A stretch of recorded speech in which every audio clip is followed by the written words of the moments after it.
तो इस पार्ट की शुरुआत में हम देखते हैं कि रियू क्लब में और लोगों को बुलाने के लिए नोटिस बोर्ड पर नोटिस लगाने जाने लगता है, जहां थोड़ी देर में हायोतो कोटारू के साथ आ जाता है और रियू से बोलता है कि वो भी क्लब ज्वाइन करना चाहता है। असल में हायोतो ऐसा कोटारू के कहने पर ही कर रहा था, क्योंकि उसने अपने भाई को स्पोर्ट्स क्लब में दुखी देखा था। साथ ही उसने अपने भाई की दिल की बात समझ ली थी कि उसका मन अपने दोस्तों के साथ मस्ती करने का है। तभी हम देखते हैं कि सारे शैतान बच्चे भी रियू के पास भागकर आ जाते हैं और फिर मारिया की दी हुई कुकीज खाने लगते हैं। ये देखकर रियू का मूड काफी ठीक हो जाता है, क्योंकि अब क्लब में भी एक और नया मेंबर ऐड हो गया था। इसके बाद हम कुछ दिन बाद का समय देखते हैं, जहाँ रियू को एक सुबह चेस्ट पर कुछ भारी सा महसूस होता है। लेकिन जब वो आंखें खोलता है तो देखता है कि उसके ऊपर कोटारू सोया हुआ है, जिसे देखकर उसे काफी अच्छा लगता है। उसी वक्त वहाँ चेयर वुमेन आ जाती है और उन दोनों को जोर से डांट कर उठाने लगती है, जिसकी वजह से रियू बेड से गिर जाता है। पर चेयर वुमेन देखती है कि रियू की तबीयत खराब है, इसलिए वो जल्दी से कोटारू को रूम से बाहर ले जाती है, क्योंकि वो अभी बहुत छोटा है और जल्दी बीमार पड़ सकता है। इसके बाद चेयर वुमेन रियू की तबीयत ठीक करने के लिए किचन में उसके लिए काढ़ा बनाने आ जाती है, लेकिन कोटारू का उसके भाई के बिना मन नहीं लग रहा था और चेयर वुमेन उसे वहां उठाकर ले आई थी। इसलिए वो चेयर वुमेन को बार बार खड़ूस बोलने लगता है। तो चेयर वुमेन कोटारू को लेमन जूस निकालने की रिस्पॉन्सिबिलिटी दे देती है, पर यह काम उसके लिए काफी मुश्किल था, इसलिए वो बस एक ही बूंद निकाल पाता है। पर बहुत मेहनत करने के बाद वो थोड़ा रस निकाल लेता है, लेकिन उससे वो ग्लास गिर जाता है, जिसकी वजह से कोटारू और उदास हो जाता है। तो ये देखकर चेयर वुमेन उसे और लेमन दे देती है, ताकि वो अपना काम कंटिन्यू कर सके। साथ ही कोटारू की डेडिकेशन को देखकर चेयर वुमेन बहुत खुश थी कि वो इतने छोटे होने के बाद भी इतनी लगन से काम कर रहा है। इसके बाद चेयर वुमेन रियू के लिए कुछ खाने को ले आती है, जहाँ जब वो कमरे में जाती है तो रियू को सोता हुआ देखकर अपने असिस्टेंट से कहती है कि उसे मत उठाना और आराम करने देना। दूसरी तरफ रियू सोते हुए सपना देख रहा था, जहां वो सपने में अपने पेरेंट्स से दोबारा मिलता है, जब वो कहीं फ्लाइट से जा रहे थे, जहां उसके पेरेंट्स कोटारू को भी अपने साथ फ्लाइट पर ले जाने की प्लानिंग कर रहे थे। लेकिन रियू बीच में आ जाता है और उनसे मना करने लगता है कि वो कोटारू को अपने साथ ना ले जाए। उसी वक्त उसकी नींद खुल जाती है और वो देखता है कि कोटारू उसके पास ही बैठा हुआ है और उसके आंसू पोंछ रहा है, लेकिन लेमन के हाथ होने की वजह से उसकी आंखें जलने लगती है। तभी वहाँ चेयर वुमेन आ जाती है और रियू को वो मेडिसिन देती है जिसमें कोटारू ने चेयर वुमेन की मदद करी थी, इसलिए रियू अपने छोटे भाई की तारीफ करता है। इसके बाद चेयर वुमेन फिर से कोटारू को रियू के कमरे से बाहर ले जाती है। साथ ही रियू भी यही चाहता था कि कोटारू उसकी वजह से बीमार ना पड़ जाए। इस तरफ अपने भाई से दूर होने की वजह से कोटारू दुखी हो जाता है, तो चेयर वुमेन उसे खुश करने के लिए आइसक्रीम भी देती है, पर वो फिर भी नहीं मानता और कुर्सी के नीचे बैठा रहता है। अगले दिन हम बेबी सिटर क्लब में रियू को देखते हैं, जहां उसकी तबीयत पहले से अच्छी थी और वो मिडोरी का डायपर चेंज कर रहा था। तभी वहां एक लाल बालों वाला लड़का आ जाता है और मिडोरी भागती हुई बिना डायपर चेंज करवाए दरवाजे पर चली जाती है, जहां जैसे ही उस लाल बाल वाले लड़के की नाक में डायपर की स्मेल जाती है तो वो नीचे गिर जाता है, जिसके बाद हमें पता चलता है कि वो एक स्टूडेंट है जिसका नाम इनुई है और वो मिडोरी को ढूंढते हुए यहाँ आया है, जो टीचर सावातारी की बेटी है। साथ ही इनुई बताता है कि वो मिडोरी का फ्यूचर स्टेप फादर है। ये सुनकर रियू चौंक जाता है कि आखिर ये लड़का बोल क्या रहा है, इसलिए वो उस लड़के को समझाता है कि टीचर सावातारी ऑलरेडी शादीशुदा है। लेकिन इनुई रियू से कहता है कि प्यार में उम्र की कोई सीमा नहीं होती। साथ ही उसने अपना जिंदगी भर सावातारी का ख्याल रखने का इरादा कर लिया है। ये सुन के रियू चौंक जाता है और कुछ नहीं बोल पाता। तभी उसाईदा के आने के बाद रियू उससे टीचर सावातारी के परिवार के बारे में पूछता है और उसे पता चलता है कि उनका पति एक आर्कियोलॉजिस्ट है और वो अक्सर विदेश में रहता है। तो ये जान के रियू को टीचर सावातारी पर शक होता है कि कहीं टीचर अपने हस्बैंड पर चीट तो नहीं कर रही। इधर क्लास में भी रियू को डर लगा हुआ था कि इनोई कहीं उनके परिवार की खुशी ना बिगाड़ दे, इसलिए वो हाई ओतो से मदद मांगता है। पर हाई ओतो उसे कहता है कि ये बात उन्हीं लोगों के बीच ही सुलझ जाने दो। लेकिन फिर भी रियू के दिमाग में उन्हीं के बारे में ही ख्याल आए जा रहे थे। तो क्लास खत्म होने के बाद जब मारिया उससे मिलती है तो रियू उससे पूछता है कि चीटिंग की क्या सज़ा होती है, जिस पे मारिया गुस्से में कहती है कि चीट करने वालों को तो फांसी देनी चाहिए। ये सुनकर रियू डर के क्लब आ जाता है और देखता है कि सब बच्चे इनुई के साथ ही बैठे हुए हैं। जिसके बाद रियू इनुई को समझाता है कि दूसरे के परिवार की खुशी में दखल देना सही नहीं है, लेकिन इनुई अब भी अपने फैसले पर अड़ा हुआ था, क्योंकि उसे लगता था कि टीचर सावातारी का पति अब इस दुनिया में नहीं है। तभी टीचर सावातारी मिडोरी को लेने वहाँ आती है, तो इनुई उन्हें शर्मा कर अपने दिल की बात उनसे कहने की कोशिश करता है, पर मिडोरी अचानक से रोने लगती है।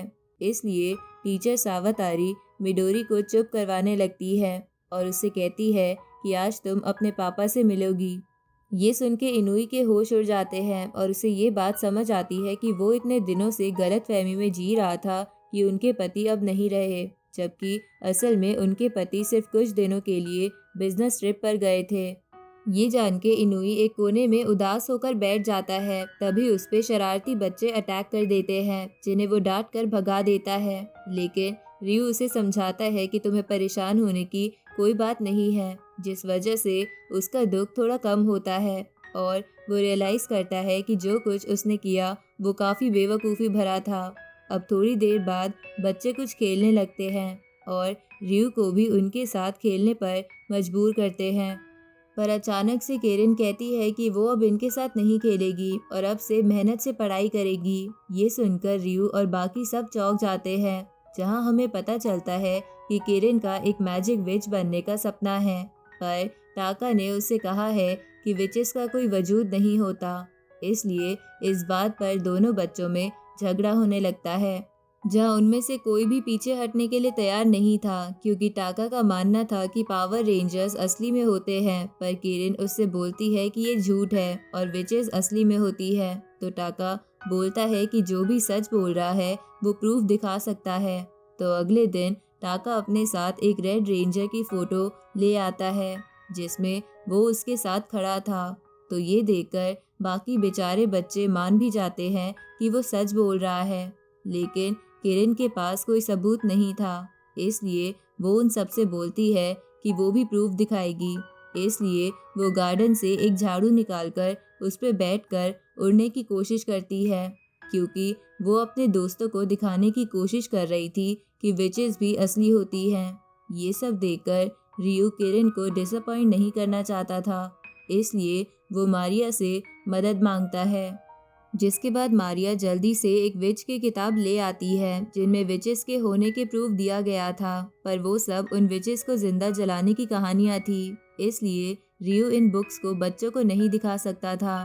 तो हाईओतो रियू से बोलता है कि उसे किरिन को सच बता देना चाहिए कि विचेस असली में नहीं होती। ये सुनकर रियू क्लास में उदास बैठा रहता है और उसे चेयर वुमेन की याद आती है कि वो उनकी मदद ले सकता है, क्योंकि वो भी थोड़ी थोड़ी अजीब दिखती है।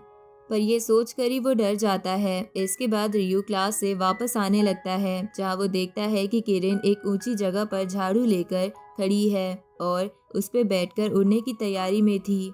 तो ये देखकर वो घबरा जाता है और तुरंत दौड़कर किरिन को पकड़ लेता है। लेकिन किरिन जो विच बनने का सपना लेकर बैठी थी, उसका वो सपना टूट जाता है और वो रोते हुए बोलने लगती है कि उसने बहुत प्रैक्टिस की, पर फिर भी वो उड़ नहीं पाई। और वो रोते रोते बोलने लगती है कि विचेस सच में नहीं होती। तभी चेयर वुमेन वहाँ आ जाती है और किरिन को समझाने लगती है कि विच बनने के लिए 100 साल तक ट्रेनिंग करनी पड़ती है। ये सुनकर किरिन चेयर वुमेन की बात मानकर रोना बंद कर देती है, क्योंकि उसे अब यकीन था कि विचेस होती हैं। साथ ही अब टाका ने भी ये मान लिया था। अगले दिन हम देखते हैं कि जब रियू अपने कपड़े सुखाने में बिजी था, तो कोटारू चींटियों का पीछा करते हुए अकेला बुशेस के अंदर चला जाता है। जिसके कुछ देर बाद कोटारू वापस आकर रियू को खींचकर बुशेस के पास ले गया था। जहाँ एक लड़का फंसा हुआ था। तो रियो ने जाके उस लड़के की मदद करनी चाहिए, पर उस लड़के ने रियो के हाथ पर जोर से मार दिया। ये देखकर कोटारू शॉक्ड हो जाता है, क्योंकि रियो तो बस उसकी मदद करना चाहता था। जिसके बाद रियो को वो लड़का नेज़ू जैसा लग रहा था। तो रियो उससे पूछता है कि क्या तुम नेज़ू हो, लेकिन वो इस पे मना कर देता है। रियो बाहर आके नेज़ू को कॉल करने लगता है, लेकिन उसके पास उसका नंबर नहीं था। इस तरफ कोटारू उस लड़के पर नजर रख रहा था, पर तभी वो लड़का डर के मारे चिल्लाने लगता है और कोटारू से बोलता है कि वो यहाँ से भाग जाए। तभी वहाँ यागी आ जाता है, जिसे रियो ने वहाँ बुलाया था, क्योंकि उसके पास नेज़ू का नंबर नहीं था, जो वहाँ आते ही कोटारू को पकड़ लेता है। लेकिन उसके साथ में मारिया भी आई थी, क्योंकि क्लब वाले इंसिडेंट के बाद से वो यागी पर बिल्कुल भी यकीन नहीं करती थी। इस तरफ यागी की नोज से खून आए जा रहा था, क्योंकि जब भी वो किसी बच्चे के पास जाता था तो उसकी नाक से खून आने लगता था।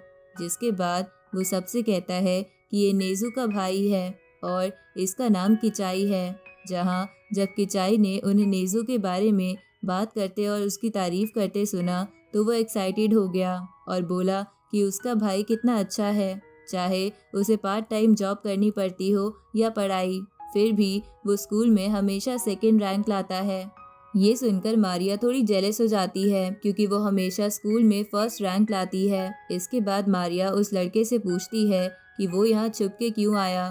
तो किचाई रोते हुए बोलता है कि मेरे घर की हालत काफ़ी ख़राब है, साथ ही मेरे पास अपने क्लासमेट्स की तरह खिलौने खरीदने के लिए पैसे नहीं हैं, लेकिन मुझे वीडियो गेम्स चाहिए। तभी एक और लड़का बुशेस के अंदर से बाहर निकलता है, जो किचाई का भाई ही था, और कहने लगता है कि किचाई को वीडियो गेम ना होने की वजह से कोई दिक्कत नहीं थी, पर उसके क्लासमेट्स बार बार अपने नए खिलौने दिखाकर उसका मजाक उड़ाते हैं। ये सुन के यागी को अपने और नेज़ू के बचपन की याद आ गई, जहाँ छोटी उम्र में जब यागी के पास एक अच्छा गेम सेट था तो उसने नेज़ू से कहा कि वो उसके साथ गेम खेलेगा, पर नेज़ू ने खेलने से मना कर दिया और बोला कि वो अपने लिए एक नया गेम सेट बनाएगा। और उसी दिन से वो दोनों दोस्त बन गए, क्योंकि यागी को नेज़ू बहुत ही कूल लगा था। ये सुनकर दोनों लड़के अपनी सिचुएशन समझ जाते हैं और कुछ और मांगने की जिद छोड़ देते हैं। इसके बाद उन्होंने यागी से कहा कि वो उन्हें बुशेस से निकाल कर घर ले चले। तभी नेज़ू भी वहाँ आ जाता है, जो अपने भाइयों की इच्छा जानता था, इसलिए वो अपने छोटे भाइयों को एक नया गेम सेट दे देता है, जो उसने ओवर टाइम करके अपने एक कलीग से खरीदा था। तो वो गेम देखकर किचाई खुश हो जाता है। अब अगले दिन रियो को केमिस्ट्री लैब जाना था, तो उसने उसाइदा से कहा कि वो बच्चों का ख्याल रखे। तभी उसाइदा देखता है कि रियो अपना लंच बॉक्स क्लब में ही भूल गया है, इसलिए वो उसे रियो को देने जाने लगता है, पर कोटारू उससे कहता है कि वो अपने भाई को बॉक्स खुद देना चाहता है। ये सुनकर बाकी बच्चे भी उसके साथ जाना चाहते थे, पर उसाइदा उन्हें पहले अपना लंच खत्म करने को बोल देता है। अब जैसे ही बाकी बच्चे लंच करने में बिजी हो जाते हैं, तो उसाइदा कोटारू को लंच देकर वहाँ से भेज देता है। साथ ही वो इनुई से कहता है कि वो कोटारू का चुपके से ध्यान रखे, और अगर उसने ऐसा किया तो वो उसे टीचर सावातारी की एक फ़ोटो रिवॉर्ड में देगा। इधर कोटारू जब अपने भाई को लंच देने जा रहा था तो सभी स्टूडेंट्स उसे ही देखे जा रहे थे, साथ ही वो सभी उसकी मदद करना चाहते थे, पर कोटारू इसके लिए मना कर देता है। तो सभी उसकी डिटर्मिनेशन देखकर उस पर प्राउड करने लगते हैं और उसे अकेला छोड़ देते हैं। इधर ये सब देखकर इनुई को बहुत बुरा लगता है कि कोई भी कोटारू की मदद नहीं कर रहा है। दूसरी तरफ क्लास में रियो को याद आता है कि वो अपना लंच बॉक्स लाना भूल गया है, तो वो उसे वापस लाने की बजाय डिसाइड करता है कि वो बिना खाए अपना लेसन शुरू करेगा। ये देखकर यूकी, जो रियो को पसंद करती थी, उसने रियो को अपना लंच बॉक्स शेयर करने का ऑफर दिया और बोला कि तुम ये खा सकते हो, मैं वैसे भी वेट लूज कर रही हूँ। लेकिन क्लास के लड़के जेलिसी की वजह से नहीं चाहते थे कि रियो एक लड़की का लंच बॉक्स खाए, इसलिए वो सब अपना खाना रियो के साथ शेयर करने लगते हैं। जिसके थोड़ी देर बाद बहुत सी मुश्किलों के बाद कोटारू फाइनली अपने भाई रियो के पास लंच बॉक्स लेकर आ जाता है, लेकिन तभी रियू का एक क्लासमेट कोटारू को बताने ही वाला था कि रियू पहले ही हमारे साथ खाना खा चुका है, पर तभी हाईओतो उसके मुंह में ब्रेड डाल देता है।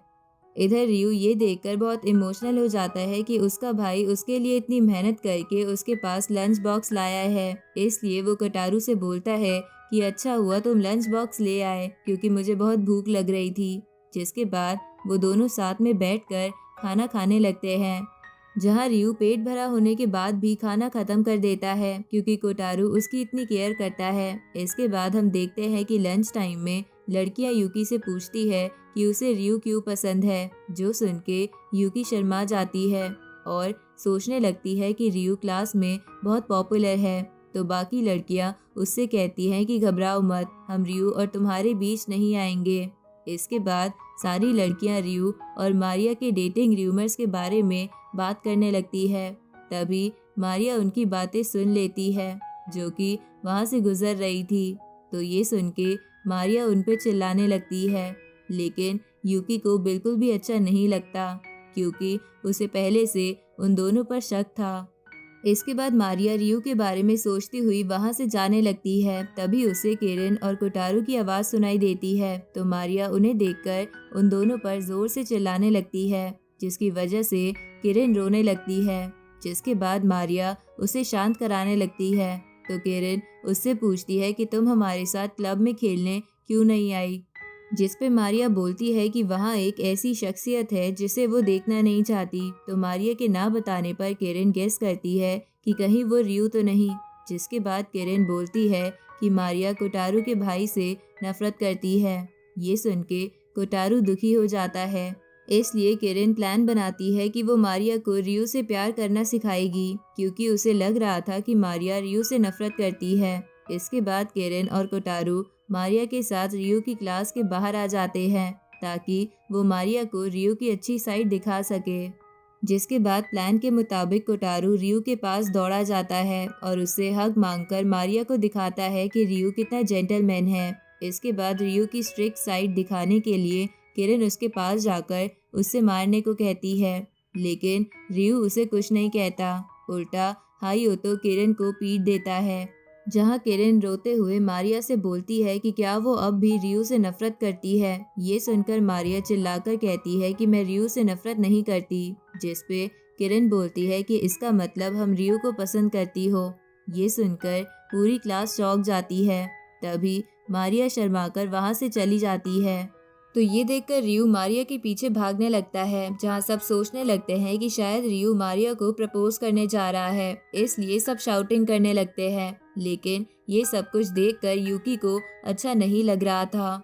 उधर रियू तो सिर्फ उसके पीछे इसलिए भाग रहा था क्योंकि मारिया के कपड़ों पर बच्चों ने एक पिग का स्टिकर लगा दिया था। इसके बाद मारिया रियू के बारे में सोचती सोचती वहां से चली जाती है। अगले दिन जब कोटारू और रियू क्लब की सफाई कर रहे थे, तभी मामीजुका ताकुमा के साथ वहां आ जाता है, जहां हमें पता चलता है कि कजुमा को ठंड लग गई थी, इसलिए उसकी माँ घर पर उसका ध्यान रख रही थी। पर इधर मामीजुका को डर था कि ताकुमा कहीं उदास ना हो जाए, क्योंकि वो कभी भी अपने जुड़वा भाई से अलग नहीं रहा है। इसलिए ताकुमा बहुत खुश था। पर फिर भी मामीजुका को लगता है कि टाकुमा सिर्फ अपना दर्द छुपा रहा है। तभी वहाँ हाईओतो टाका को लेकर आ जाता है, जहाँ उसके आते ही टाकुमा हाईओतो के पास चला जाता है। तो मामीजुका कहता है कि शायद टाकुमा हाईओतो से ज़्यादा प्यार करता है। इसके बाद मामीजुका टाकुमा को क्लब छोड़ के वहाँ से जाने लगता है, जहाँ उसके जाने के बाद जब टाकुमा कोटारू का हाथ पकड़कर खड़ा था, तो टाका भी कोटारू को खींचने लगता है, लेकिन तभी हाईओतो टाका के सर पे मारता है। इसके बाद हम देखते हैं कि जब सभी बच्चे मज़े से खेलकर आराम से सो रहे थे, तभी टाकुमा अचानक से उठकर बाहर जाने लगता है, जहाँ कोटारू ने टाकुमा को देख लिया था, इसलिए वो भी उसके पीछे जाने लगता है। दूसरी तरफ रियो भी बहुत ज़्यादा परेशान था कि कहीं टाकुमा अपने भाई को मिस तो नहीं कर रहा, इसलिए वो भागते हुए क्लब आने लगता है, लेकिन वो रास्ते में कोटारू को देखता है। इसके बाद वो अपने भाई के साथ टाकुमा को ढूंढने लग जाता है। दूसरी तरफ क्लब से निकलने के बाद टाकुमा अपने भाई को याद कर रहा था, इसलिए वो स्कूल के गेट पर अपने पेरेंट्स का इंतजार करते हुए एक बिल्ली के साथ अकेला ही बैठा था। ये देखकर रियू उसके पास चला जाता है। तभी टीचर यूमी कज़ुमा को लेकर वहां आ जाती है तो अपने भाई को ठीक देखकर टाकुमा रोने लगता है। साथ ही अपनी मॉम और भाई को गले लगा लेता है, जहां हमें पता चलता है कि टाकुमा पूरे दिन से इसलिए शांत था क्योंकि उसकी मॉम ने उसे बोला था कि अगर तुम नहीं रोगे तो तुम्हारा भाई जल्दी ठीक हो जाएगा। तभी वहां उसाईदा बाकी बच्चों के साथ आ जाता है, जहां टाकुमा और कज़ुमा को साथ देखकर बाकी बच्चे भी खुश हो जाते हैं। अगले दिन रियू अपने पर्सनल लॉकर में एक लव लेटर देखता है। ये देखकर यूकी की दोस्त उससे पूछती है कि क्या तुमने वो लव लेटर लिखा है, जिस पे यूकी मना कर देती है। तभी रियू का एक क्लासमेट वो लेटर छीनकर सबके सामने जोर से पढ़ने लगता है, जहां यूकी और मारिया दोनों शॉक हो जाती है क्योंकि दोनों को रियू पर क्रश था और उस लव लेटर में रियू को किसी लड़की ने मिलने के लिए बुलाया था। इसके बाद रियू पूरे दिन बस उसी लेटर के बारे में सोचे जा रहा था। साथ ही वो कोई भी काम ठीक से नहीं कर रहा था, यहाँ तक कि वो कोटारू पर भी ध्यान नहीं दे रहा था। अगले दिन रियू कोटारू के साथ स्कूल जा रहा था, जहाँ वो उसी लेटर के बारे में सोचे जा रहा था। तभी इसी सोच में गलती से रियू कोटारू का हाथ छोड़ देता है और वो कहीं खो जाता है। तो ये देखकर रियू घबरा जाता है और इसी के साथ ये पार्ट यहीं ख़त्म होता है।